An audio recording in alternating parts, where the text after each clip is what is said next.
Hello guys, welcome to my podcast. I hope कि आप सब लोग ठीक होंगे और खुश होंगे। और आपको पता ही है, जैसे हमारा पॉडकास्ट का जो थीम है आजकल, वो क्रिएटिव फील्ड के साथ है। और मैं कोशिश करता हूँ कि आप लोगों को हम ज़्यादा से ज़्यादा मोटिवेट करें और इंस्पायर करें, आप लोगों को उन पर्सनालिटी से मिलाएं जो अपना कमर्शियल वर्क भी कर रहे हैं लेकिन साथ साथ खुदा का काम भी कर रहे हैं और पूरे दिल से कर रहे हैं। और मैं ये खुश हूँ इस चीज़ से कि why don't we recognize our people, कि हम लोग अपने लोगों को उस तरह की रिकग्नाइजेशन क्यों नहीं देते। हम लोग बाहर देखते हैं, हम देखते हैं यार ये स्टार ऐसा है, ये टीवी स्टार ऐसा है, ये इस तरह का है, लेकिन हम अपने लोगों को अप्रिसिएशन नहीं देते उस तरह। तो we should appreciate our people as well, क्योंकि ये काम जो है ये चुटकी बजाते नहीं आ जाता, ना ये मैजिक से आता है। So creative field is kind of roller coaster ride. So today आज जो हमारे साथ गेस्ट हैं उनसे मैं इंट्रोड्यूस आपको करवाऊंगा। He is a music producer and he is music producer for more than 25 years. He has worked in commercial industry and in gospel music as well. So आपको ज़्यादातर लोगों को तो पता ही होगा, जो म्यूज़िक के फ़ैन हैं और जो क्रिश्चियन म्यूज़िक सुनते हैं उनको भी पता होगा। मैं ज़्यादा इंट्रो लॉन्ग नहीं करूँगा क्योंकि I am eager to talk lots of thing with him. So let's start our podcast. So we will introduce Sir Moon Anthony Sushil. Sir, how are you? Thank you. I am fine. Thank you for inviting me here. It's great to sit here and talk to you. Thank you so much आपका आने का मेरे podcast में। मैं बड़ा खुश हुआ हूँ क्योंकि मैं I am also big music guy, या बेस हेड कह लें, मुझे बेस म्यूज़िक बहुत ज़्यादा पसंद है। अच्छा। तो मैं आपसे बात और ये पॉडकास्ट इसलिए करना चाहता था कि I want to know your experiences with our industry and our commercial as well as Christian music. So moon भाई, क्या चल रहा है आजकल लाइफ में आप? सर आजकल लाइफ में अच्छा ही चल रहा है, खुदा उनका शुक्र है। सबसे पहले तो ये है कि हम पिछले तकरीबन 4 और 5 मंथ से बिज़ी हैं। मेरा एक बैंड है, छोटा सा गॉस्पेल बैंड है जिसका नाम है hallelujah the band. Yes, everyone knows hallelujah band. तो उसकी हमने फीचरिंग सीरीज़ एक स्टार्ट की थी पिछले साल, और उसमें हमने 9 गॉस्पेल सॉन्ग्स बनाए और डिफरेंट वर्शिपर्स के साथ हमने कोलैबोरेट किया। It went so well. हमने सोचा 1-2 गीतों का था, करते करते 4 हुए, करते करते वो 9 हो गए और किया। इस दफ़ा जब मैं पाकिस्तान से बाहर था थोड़ा देर, पिछले साल कुछ महीनों के लिए, जब मैं वापस आया तो फिर हमने प्लान किया कि क्यों ना हम इसको प्रॉपरली थोड़ा सा और करते हैं और 8 गीत करते हैं और फीचरिंग सीरीज़ 2 करते हैं। Hallelujah the band featuring series 2 with different 8 worshippers Pakistan में से लेके। वो हमने सोचा था कि शुरू में सोचा था 8 गीत करेंगे और बस काफ़ी होंगे। वो अब खुदावन का शुक्र है कि 24 गीत हमारे बन गए और हमारी डिफरेंट वर्शिपर्स जो हैं वो ऐड होती गई हमारे साथ। वाह, अमेजिंग। और इतनी अच्छी आवाज़ें हैं और इतना यानी कि हम बहुत सरप्राइज़ हुए कि इतना, हमें अंदाज़ा है कि पाकिस्तान में बहुत टैलेंट है हमारे क्रिश्चियन बहन भाइयों में। जी। लेकिन इतनी डिफरेंट टोन्स और इतने डिफरेंट गायकी के अंदाज हैं हमारी सब बहनों के पास, और इतना अच्छा वो गाती हैं कि मैं और ज़िशान भाई सुनते गए और ऐड करते गए, सुनते गए, ऐड करते गए। साथ साथ हम सुनील को सुनाते थे, जाहिद को सुनाते थे, अहमर को सुनाते थे, और हम फिर डिसाइड करते थे कि नहीं, इनके साथ एक गीत तो ज़रूर करना चाहिए। और वो करते करते जो है अभी हम 24 ऑडियोज़ जो हैं वो प्रोड्यूस कर चुके हैं। वाह, अमेजिंग। तो एक एक करके हम उनके वीडियोस रिलीज़ कर रहे हैं। तो बस ये चल रहा है अलॉन्ग विद थोड़ी सी और डिफरेंट चीज़ें म्यूज़िक की जो चल रही हैं। और गुड, ये तो बड़ा ये मैं कहता हूँ कि इफ़ आपने छोटा सोचा लेकिन खुदा ने आपका हाथ पकड़ के ऐसे ही है। हमें पता नहीं चला कैसे रिसोर्सेज इकट्ठे हुए, हमें पता नहीं चला किस तरीके से सब रास्ते बने हैं। मैं बल्कि बहुत स्पेशल थैंक्स करना चाहता हूँ। आतिफ ग्रिफन हमारे दोस्त हैं, और मरी में ओ स्प्रिंग एक है स्पॉट जहाँ पे हमने जाके शूट किया, आतिफ ग्रिफिन वहाँ के मैनेजर हैं। Yes, और yes. उन्होंने इतना हमें दिल खोल के हर चीज़ को वेलकम किया। उन्होंने कहा कि ये गॉस्पल काम है, आप ज़रूर इधर आएँ और करें। वाह, तो खुदावन का शुक्र है, हमारे सारे रास्ते खुलते चले गए और हम काम करते चले गए। अमेजिंग। और ये खुदावन का काम जब आप करने जाओ so he opens every gate for you. To be very true, ऐसे ही है, 100% ऐसे ही। और वो आतिफ भाई जो हैं वो, मैं उनको पर्सनली वैसे मैं उनको चाचू कहता हूँ। ओ हाँ हाँ, सच मुझे याद आ गया। यस यस यस, हम लोग असल में नेबर्स थे और एक ही गली में ठीक, ठीक, सारा ठीक, बचपन ठीक, मैं ठीक। छोटा सा था, मुझे तो याद आ गया, तब से मुझे याद आ गया। And he is a good fellow. और बहुत अच्छा वो AOC चर्च जो है उसमें भी काफ़ी उनका पार्टिसिपेशन जी जी जी जी बिल्कुल। सो मून भाई, ये आपने जो प्रोजेक्ट स्टार्ट किया हालेलुया बैंड, जी जी, I want to know that how did it become complete band, या क्या कितनी मुश्किलात थी, how what was the challenges behind that? Sir मैं आपको बताता हूँ। Actually I am a music producer. मैं डिफरेंट जो बड़े सिंगर्स हैं पाकिस्तान के, कोई भी बड़े नाम ले लें, मैं उन सब के साथ काम कर चुका हूँ। जी, जी। आतिफ असलम हो, अली ज़फ़र हो, यस यस, फिर जावेद बशीर साहब हो गए, अली सेठी के साथ मैं 10 साल से हूँ और still I am working with him. तो मैं वो सब चीज़ें तो करता ही हूँ, लेकिन मेरी बेटी छोटी सी थी, तो बस उसने उस पुराने दौर में, लाइक आज से 20 साल पहले, उसने मेरी मोटिवेशन कैसे जागी मैं वो आपको बताता हूँ कि मेरी बेटी थी छोटी सी और एक CD लगी जिसमें थोड़ा सा ज़रा और 20-22 साल पुराना म्यूज़िक था। तो एकदम वो छोटी सी थी और बच्चे सच बोलते हैं, तो उसने एकदम कह दिया कि नहीं, तोतली सी ज़ुबान में, कि ये चेंज करें म्यूज़िक, ये मुझे नहीं सुनना ज़्यादा, ये अच्छा नहीं है, इसको चेंज। तो मेरे जहन में फ़ौरन एक चीज़ जागी कि अगर मेरे अपने बच्चे गॉस्पेल म्यूज़िक को सुन के, जो कि हमारे गीत ज़बूर हैं, और मैं तो आज तक वही सुनता हूँ, जो पुरानी वेव स्टूडियो की रिकॉर्डिंग्स हैं जो राजा हैरिसन साहब ने की हुई है, मैं आज तक रोज़ सुबह उठ के वही सुनता हूँ। I just love those recordings. लेकिन जो नई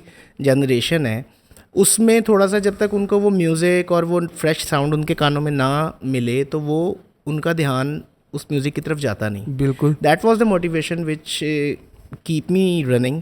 और 2008 में मैं कनाडा में था, तो मैंने अपने दोस्त के साथ मिलके ये बैंड कनाडा में फॉर्म किया था, और अहमर के साथ, अहमर कैनिथ जो कि हमारे गिटारिस्ट भी हैं। ओके। तो फिर मैं 2009 में जब वापस आया, फिर हमने इसको चलाते चले गए। मैं यहाँ आया ज़िशान रफ़ीक के साथ, he is my younger brother, Zahid is my younger brother, Sunny के साथ तो बिल्कुल ऐसा है कि सनी ने मेरे सामने काम शुरू किया, सुनील नायक जी जी जी।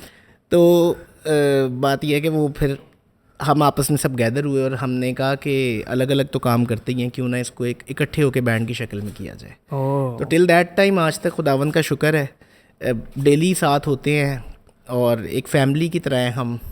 और खुदावन आप लोगों को ऐसे ही रखे, और गॉस्पेल म्यूजिक में जो है ना, अभी भी मैं कहता हूँ I love your music and your composition and even the lyrics are amazing. हाँ जी sir, thank you so much. That's my personal preference, लेकिन मैं thank you so much. I am so happy कि आपकी एज के लोग हमारे music को पसंद कर रहे हैं। तो that was the motivation and that was the thought behind the scene, और आप लोगों ने पूरा कर दिया। Thank you. सो मुन भाई, ये तो फॉर्मेशन होगी। सो इन पाकिस्तान ज़्यादातर जिस टाइम में आपने बैंड स्टार्ट किया था, जी जी, there was an trend of band, मतलब गॉस्पेल मीडिया या गॉस्पेल म्यूजिक का तो कोई इतना ट्रेंड नहीं था। सो कोई नई चीज़ आपको फेस करनी पड़ी, या कुछ मुश्किलात या चैलेंजेस कुछ इस तरह के आए जो ऑड बॉल्स जिसको कहते हैं ना, आते हैं? ऑड बॉल्स बहुत सारे आते हैं, इवन आज तक डेली रूटीन में आते हैं, मैं आपको बताऊं, क्योंकि मेरा बहुत ज़्यादा उठना बैठना कमर्शियल सीन में भी है।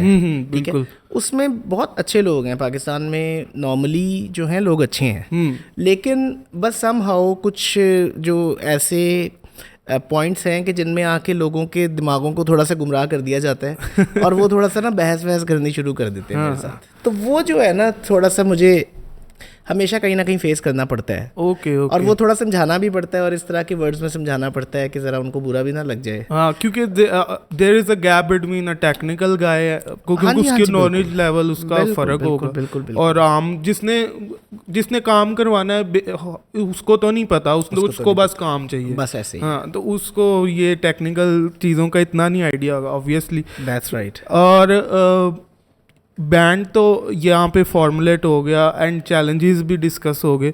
So how can you explain that कि अगर आप एक वर्ड में बताना चाहें कि हालेलुया बैंड का जो इम्पैक्ट रहा है पाकिस्तान में यूथ पे, how is your feedback, youth का फीडबैक कैसा मिला? ट्रेमेंडस, सो ब्लेस्ड और ग्रेट। और सब यूथ जो है, मुझे सबसे अच्छी बात ये लगती है कि 15-16 साल के बच्चों से लेकर और एज बड़ी करते चले जाएं, उसमें बुज़ुर्ग भी हैं, मिडिल एज हम जैसे भी हैं, और बिल्कुल यूथ भी है, सबको पसंद है। उसका रीज़न सिर्फ ये है कि अभी जब हमने इसी सीज़न में भी आप देखेंगे कि हमने अगापे सिस्टर्स के साथ भी एक बिल्कुल कोलैबोरेशन की है, और उनका भी जो गीत है, उसका जो म्यूज़िक है, वो भी बहुत समझें कि आजकल का जो मॉडर्न म्यूज़िक चल रहा है उसके अंदर है, but still at the same time उसमें से जो हमारी क्रिश्चियन फील है और जो एक मेलोडी है, या जो आप कह लें कि एक एसेंस ऑफ क्रिश्चियन म्यूज़िक है, वो ख़त्म नहीं होने हम देंगे। बिल्कुल। तो बस ये कोशिश रहती है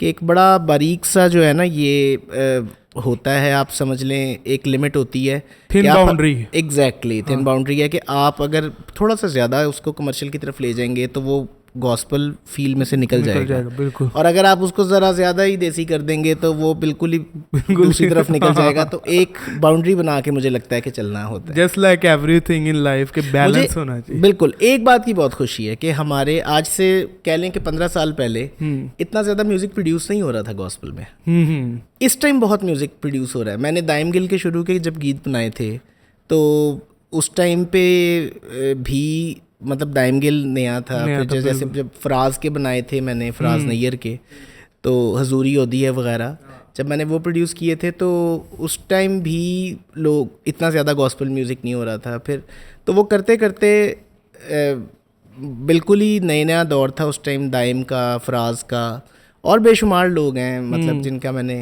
किया था और उनके गीत सुपर हिट हो गए और आज वो बहुत बड़े वर्शिपर हैं। आई am so happy for them.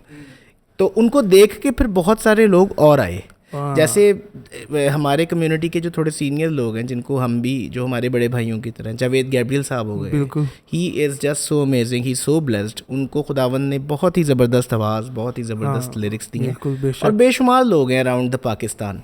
और फिर इसी तरह ये हुआ कि इस्लामाबाद में डिफरेंट लोगों ने काम शुरू किया, गॉस्पल म्यूज़िक करना शुरू किया।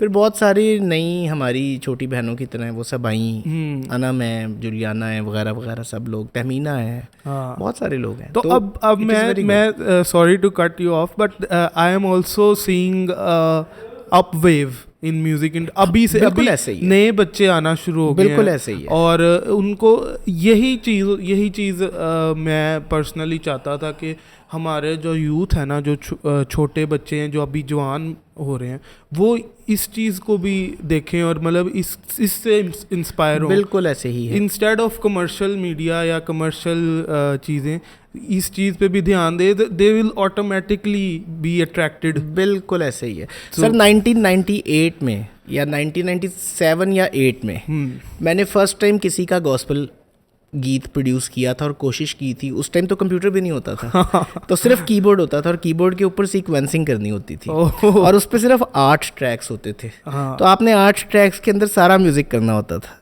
और उसके बाद वो ले जाके आपने एक स्टूडियो में अपने कीबोर्ड से ट्रांसफ़र करना होता था स्पूल के ऊपर। तो आई एम टॉकिंग अबाउट 1997 1998। तो ये एनालॉग होता था? जी एनालॉग होता था। कीबोर्ड में आप हाथ से सब कुछ बजाते थे। पहले ड्रम फीड करते थे, एक ही ट्रैक में पूरा ड्रम, फिर एक ट्रैक में बेस, एक ट्रैक में गिटार, 8 ट्रैक्स के अंदर आपने पूरा म्यूज़िक करना होता था। तो उस टाइम जो है ना, ये बात खुदा ने ज़हन में डाली थी कि गॉस्पल भी करना चाहिए। तो एक फोक स्टूडियो होता था मुजंग चुंगी पे, बहुत पुराना और बहुत बड़ा। वहाँ पे नुसरत फ़तेह अली ख़ान साहब के सारे गाने वहाँ रिकॉर्ड हुए हैं और इट वाज, आप कह लें कि एक लेजेंडरी स्टूडियो था।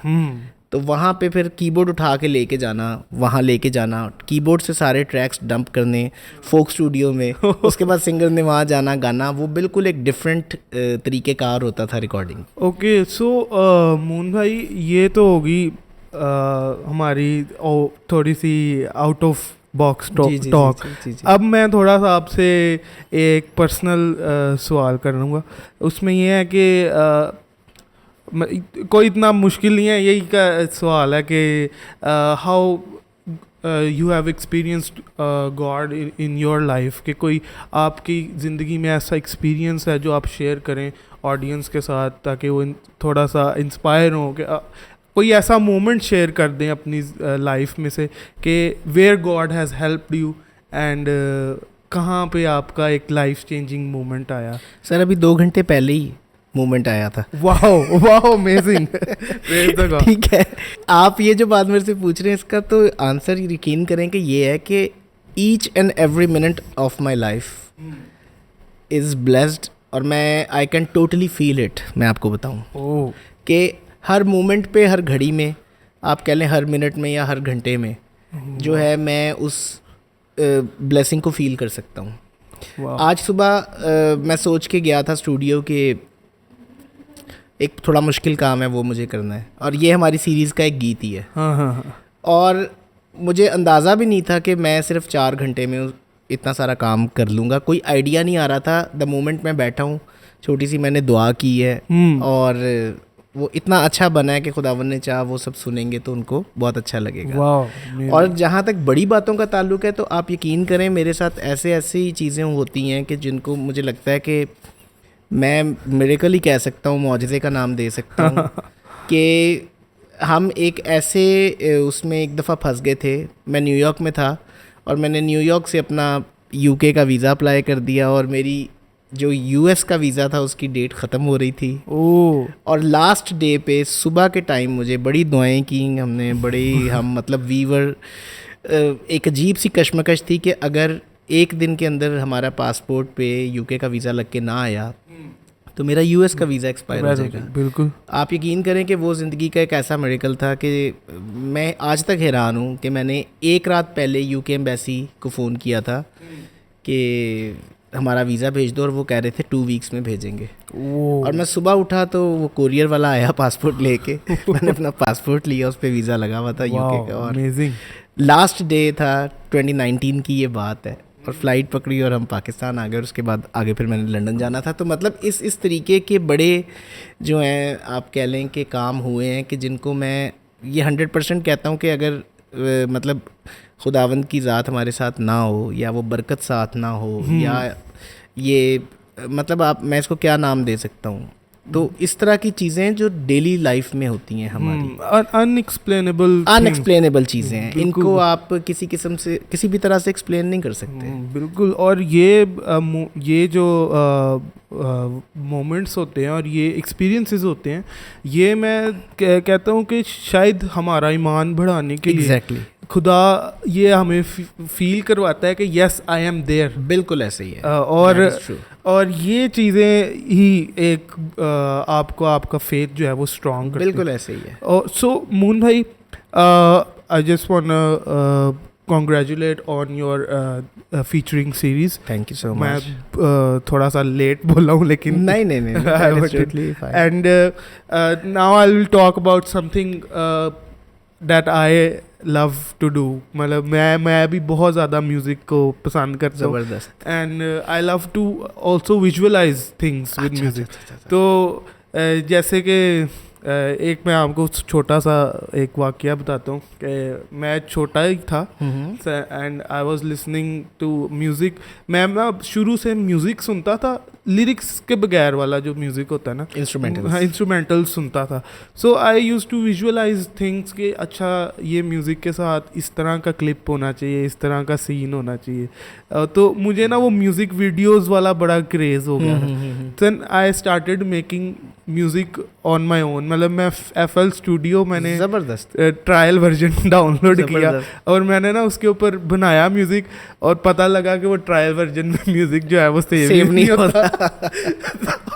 तो मेरा दोस्त था वो बड़ा ना शातिर था इस चीज़ों में, और इसने कहा अच्छा इसका ना मुझे वो कोई मिल नहीं रहा कि कोई मैं तुझे फ्री में कहीं से कर दूँ। तो उसने कहा तू ऐसा कर, मैं तुझे एक सॉफ्टवेयर देता हूँ। तब एक सॉफ्टवेयर होता था बैंडी कैम। हाँ जी। हाँ, तो वो ना स्क्रीन रिकॉर्ड कर देता था। जी, तो उसने मुझे वो सॉफ्टवेयर दिया, वो स्क्रीन रिकॉर्ड की, फिर उसने वहाँ से उससे ऑडियो फाइल निकाल के मुझे कहा ये ले तेरा म्यूजिक। मैं बड़ा जबरदस्त। Where there is a will there is a way. बिल्कुल बिल्कुल। और अभी भी मुझे बड़ा शौक है, मैं आज वही दोस्त के साथ ना हम लोग बड़ा बना रहे होते हैं कि यार हमने भी एल्बम निकालनी है, ये म्यूज़िक बनाना है। Very good very good. तो हमने भी ना मतलब ऐसे ही शौक है, कोई मतलब ये नहीं है कि फेमस होना है या कुछ होना है, बस एक शौक है कि यार ये हमने भी बनाना है। नहीं, very good, keep it up, keep it up. Thank you. और इससे मुझे ये है कि मैं आई वॉज नॉट पर्सन कि मैं दुआ गो हूँ। मैं शुरू से ना इतना ज़्यादा इंटरेस्टेड नहीं था, आई डोंट नो व्हाई। ठीक है। तो फिर मेरी ज़िंदगी में थोड़े चेंजेस आए इस तरह के। Then I started reading Bible. मेरी फर्स्ट यही मेरा वो है कि मैं खुद से ना विलिंगली बाइबल स्टार्ट की read. Very good. So then I started changing my lifestyle थोड़ा सा, फिर मैंने इसको मॉडिफाई करना शुरू किया। सो आई वांटेड टू मतलब कि मैं ये हमेशा पॉडकास्ट में बोलता हूँ, तो मैं भी आपसे भी यही मैं पूछना चाहूँगा कि आप जब यूथ की एज में थे तो did you had any experience like that? हाँ, बहुत सारे एक्सपीरियंसेस हुए हैं एक्चुअली। और मैं जब जाता हूँ टूर्स पे या शोज़ पे या इस तरह से, तो उस टाइम के ऊपर समटाइम्स बहुत दफ़ा ऐसा लगता है कि जैसे आपको नेगेटिव एनर्जीज जो हैं खींच के ले जाएंगी। और वही टाइम होता है कि आपको जो आपको बचपन से तालीम मिली होती है या जो बेसिकली आपके अंदर होता है, जो कि खुदा का रूह मेरे ख्याल में हमेशा काम करता है। बिल्कुल बिल्कुल। तो वो बस वही हमें दूसरे लोगों से डिफरेंट कर देता है कि यार ये लोग क्रिश्चियन हैं, और मतलब ये लोग जो है ना प्रूव कर देते हैं। बिल्कुल। तो वो खुदा का शुक्र है, मेरा ख्याल है कि हमें कभी भी खुदा का रूह छोड़ता नहीं है। लेकिन ये है कि कदम कदम पे जो हैं वो कठिनाइयाँ हैं, मुश्किलात हैं, ट्रबल्स हैं, और बिल्कुल दुनियावी चीज़ों के अंदर रह के इंसान को बहुत कुछ फेस करना पड़ता है जी। बट जिस दिन आप ये सोच लेते हैं और जब आपकी ज़िंदगी में खुदा काम करता है, तो मेरे ख्याल में फिर कोई भी चीज़ आपके सामने आ जाए, डजेंट मैटर टू यू। वो तो कोई बड़ी बात नहीं है। हाँ, और ये चीज़ जो है ये मतलब मेरे ख्याल से इंसान को एक्सपीरियंस करना चाहिए। बिल्कुल ऐसे ही है। और कमर्शियल एक इंडस्ट्री में रह के आप जब स्टैंड आउट करते हो, then it make you feel proud. बस शुक्र खुदावंद का सर, यही कह सकते हैं। और मेहनत करते हैं और मेहनत कर सकते हैं, मेहनत नहीं छोड़नी चाहिए। बिल्कुल, इंसान को प्रैक्टिस है वो नहीं छोड़नी चाहिए। और यही चीज़ आपको यही, दिस इज़ योर ग्लोब। अच्छा, तो मोहन भाई, सो अब मैं लास्ट में एक चीज़ मैं पूछता हूँ हर गेस्ट से, और आपसे भी मैं पूछूंगा कि अगर आप कोई ऐसा मैसेज है जो मेरी ऑडियंस जो सुन रही है या देख रही है उनको आप शेयर करना चाहें, जिसकी वजह से उनको मोटिवेशन मिले या इंस्पायर हों वो, तो आप कर सकते हैं। सर, मुझे लगता है कि एक चीज़ ज़िंदगी में काफ़ी इम्पॉर्टेंट है, और वो है आपको पता होना चाहिए कि आपकी डेस्टिनेशन क्या है। बिल्कुल बिल्कुल। और उस डेस्टिनेशन के ऊपर आपका कितना फोकस है। तो पहले तो बहुत सोच समझ के ये तय करना चाहिए मेरे ख्याल में। अब हमारे दौर में तो वो मतलब जब हम छोटे थे तो यूट्यूब और इंटरनेट और ये चीज़ें नहीं होती थी। बिल्कुल नहीं थी। अब बहुत आसान है, it's everything is on your palm, you know. बिल्कुल बिल्कुल। तो आप पहले अच्छी तरह मेरे ख्याल में हमारी यूथ को स्पेशली सोचना चाहिए, समझना चाहिए। हर इंसान डॉक्टर नहीं होता, हर इंसान इंजीनियर नहीं होता, हर इंसान म्यूज़िक प्रोड्यूसर नहीं होता, बिल्कुल, हर इंसान सिंगर भी नहीं होता। हाँ। तो सबसे पहले आपको ये खोजना है कि आपके अंदर क्या है। और जब आप ये खोज लें तो फिर आपको अपनी एक डेस्टिनेशन जो है ना उसको तय करना है कि मुझे अपनी लाइफ में ये करना है। हाँ। और जब वो आप तय कर लें तो फिर मेरे ख्याल में every year, every month, every week, every day, every hour and every minute आपका फोकस उस डेस्टिनेशन से हटना नहीं चाहिए। ओके, तो ये तो बड़ा स्ट्रॉन्ग आपको मतलब जब आप कर लें तो आपको एक डेडिकेशन से जी एग्जैक्टली उसके लिए। और दूसरी चीज़ है लर्निंग।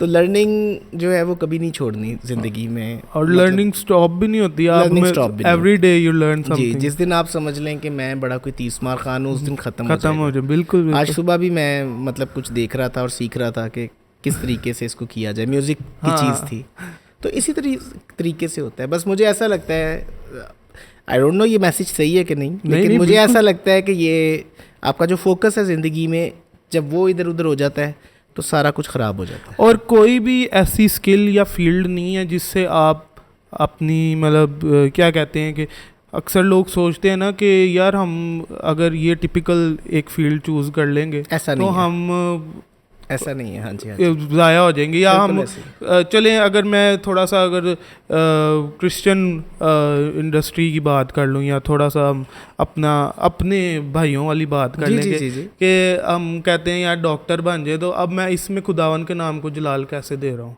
हाँ, तो इसमें अब मैंने इसलिए डिफरेंट जो गेस्ट थे मेरे, उनसे मैंने उनकी फील्ड्स इतनी यूनिक थी कि लोग मैं कहता हूँ मैं हैरान हो गया था कि how they are serving God. बिल्कुल। तो you can serve God in any way, in any skill you have. So ये डेडिकेशन होनी चाहिए, पहले तो स्किल होनी चाहिए, पहले आपने सोचना है कि आपने क्या आपके अंदर क्या है, what you can do the best. बिल्कुल। So that was a great message and thank you so much Mohan भाई आपका मेरे पॉडकास्ट में आने का। नहीं, thank you for inviting me, और मुझे बहुत अच्छा लगा देख के। योर सेट इज़ ग्रेट, आपकी पर्सनैलिटी इज़ टू गुड। मैं आई एम सो हैप्पी कि हमारी अब जो यूथ है और जो हमारी नई जनरेशन है वो ये मॉडर्न चीज़ों को यूज़ करके बेसिकली तो खुदावन के नाम को जलाल दे रही है, एंड ऑल्सो कि हमारी पाकिस्तानी क्रिश्चियन कम्युनिटी को अपलिफ्ट कर रही है। मैं 1-2 दिन पहले अपनी मिसेस को कह रहा था कि मुझे लगता है कि 20 साल के बाद जो पाकिस्तान की यूथ होगी, क्रिश्चियन कम्युनिटी होगी ना, उसका फेस 20 साल पहले वाली जो यूथ थी या 20 साल पहले वाली जो हमारी क्रिश्चियन कम्युनिटी थी उससे बहुत डिफरेंट होगा। And I am so happy for that, I am so happy. Okay, so God bless you more.